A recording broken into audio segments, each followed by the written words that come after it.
Hello everybody, welcome back to my channel. My name is Maureen O'Connor from Quilters Heaven in Northbrook, Illinois, and I am the Opinionated Quilter. Today's episode, number 95, is everything ripping. Yes, unsewing. But before we get to that, a quick note on last week's video. I learned so much since publishing that video. I will be posting a new video updating the Gamble service situation, but it will not be a Monday morning drop. It'll be a special midweek drop. The purpose of these Monday morning videos is to always teach you something, to give you a tip or a trick that will make your sewing or quilting easier or better.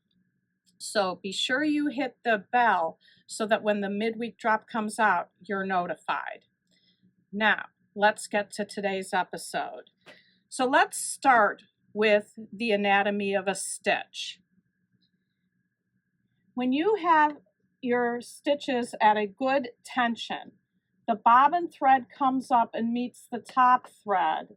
They're interlocked, like this. They're interlocked and they should meet in the middle. And so when you're unsewing or ripping, you are unconnecting this loop, each stitch. And it doesn't matter whether it's the undoing of quilting stitches or piecing stitches, the stitches are all formed the same.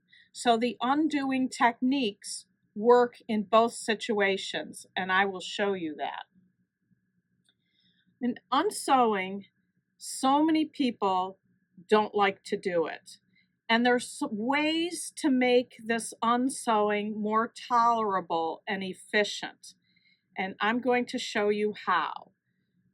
Let's start with the proper tools. If anything I've learned since owning this shop is everybody likes different tools. This Clover seam ripper is my favorite. There's many other rippers out on the market. This kind is nice because it's got this little rubber tip on top that can help swoosh away little bits of thread that are kind of stuck in the fabric after you've cut the thread. Gypsy Quilter makes one. Theirs is purple. This is a seam ripper from Sullivan's that's just a blade. Comes packaged like this. People like this, ripping one stitch at a time, or maybe you might be able to get two under the blade.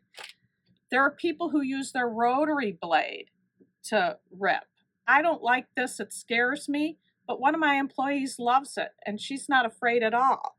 Yet she doesn't like to rip with the regular seam ripper. She's afraid the point of the seam ripper is going to go through the fabric and damage it.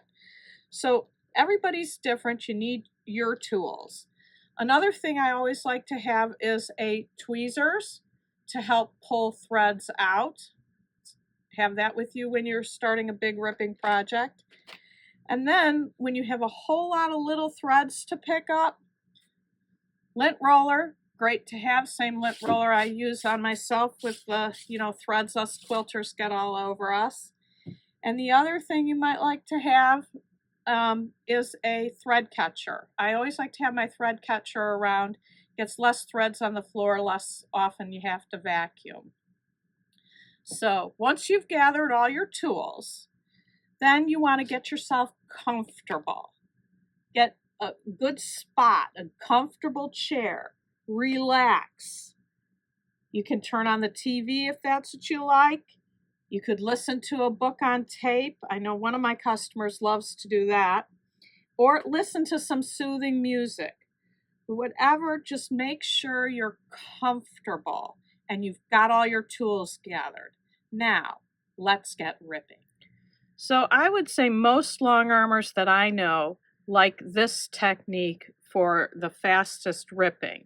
It's not my favorite, but it is what I think most long armers use, and that is they break every second or third stitch. So I've gone through this section here and just ripped every second or third stitch, and you just put your seam ripper in there, rip, go to the next stitch you're going to rip, and just keep on going. Then once you're ready to undo the stitches, you have to go to the other side, or if it's on the long arm, you just reach to the back and grab the stitch. But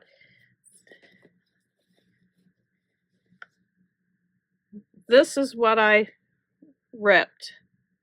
So you get it started and you just pull and it comes out. Now sometimes one you haven't ripped enough, so you just pull that one out, but you can pretty much, after you ripped every second or third stitch, you can pretty much just rip it out.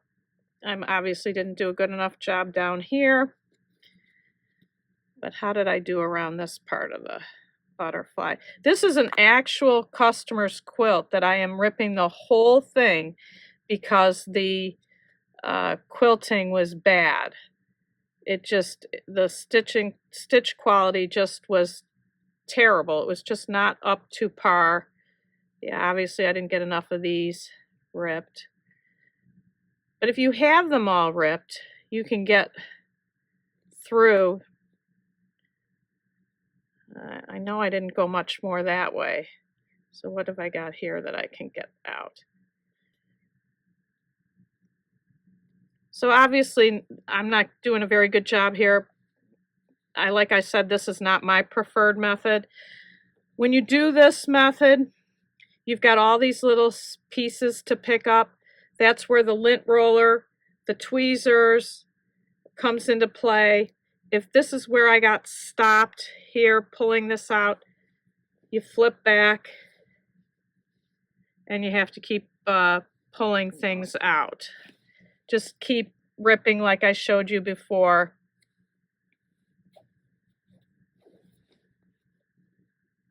So then keep ripping like I showed you before, and then you can go to the other side and pull the top thread out. Now, the way I like to do it, and I think people think it's slower, I find it a little bit faster myself. So I've got this started here. And I'm going to take the pin out. I just had it marked so I knew where I had started. And I just pull out one stitch at a time. So if I pull this thread, I'm hoping you can see this on the camera, I can pull out the bottom thread. Now, bottom and top are a little reversed here. I'm on the back of the quilt, so you'd normally call this the bottom thread, but because I'm working from this side, I'm calling this the top. So I pop this thread, and now you can get in here and pull it out. When I was over on the other butterfly, trying to break every one of those threads, it's hard to get in there if the stitches are little. If you use a really short piecing stitch, it's hard to get the seam ripper into a very short stitch. When you do this method, you pop it, and there's nothing hard to get in here at all. And I'll tell you, when I do this, I can really get going. Now, when you get too long of a piece here, now this is what I'm calling the bottom thread, even though it's from the top of the quilt. Let me make sure you can see that. There it is. I'm just going to cut that off. And now you pull and you'll get a couple right out. You can also, instead of doing what I did before where I was pulling this top thread, unhooking it from the bottom thread, you can also pull the bottom thread out like that. And all you do is just keep popping that thread, and there's nothing hard to get your seam ripper into. It can go really, really fast. And then sometimes you flip to the other side and you can pull the whole thread off. You get real long pieces of thread. Or you can keep doing what I just showed you before, where I pull up what I had just undone. So that's the piece that I just pulled up that was just undone, and you continue to cut that off. And if you have your thread catcher with you, you just keep popping it into your thread catcher and keep your room neat.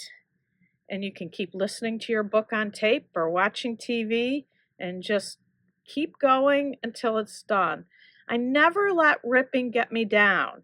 It's something you have to do. I'm doing this for my client, but you would be doing it for yourself, for your own work. You want good work. You don't want to put out stuff that looks bad. Let me just now show you how the same two techniques can be used on piecing. Okay, for regular piecing, I've shown this to you before. You've got two pieces sewn together. You can just lay it on a table, hold it in your hands, just push your seam ripper through. Boom, boom, boom. And it's ripped apart. You do again have little bits of thread here. I don't think you can see them, but they're there. When you use this method of ripping, be sure you clean all that up before you give your quilt to the recipient. You don't want all these little bits of thread on there. The method that I showed you last, the one I like on the long arm, the reason I have the right side out is this is light pink thread, and you can see it better on the green than you can on the other side. But say you've got two pieces of fabric sewn together that's incorrect. You can use that same method that I showed you on ripping the quilting stitches by pulling the top thread, popping it, and then you can see there's the thread from the bottom. Well, there it is. Now I would just keep popping, and it's easy. Even if you have tiny, tiny stitches, these are at 1.75. I don't have any trouble getting my seam ripper into here. So what I did on the gray is faster than this. But when this comes into play is when the stitches are too little, or sometimes you can't see them. And if you pop them, you can see them better. So you need to use the right technique for the right job. And just relax. And then ripping isn't a horrible thing. So I hope you learned something from today. I'd love to hear which method of ripping you use. It's interesting. There's probably more out there that I don't know. So go ahead and share with us what you like to do. So that's today's episode. Until next time, happy sewing.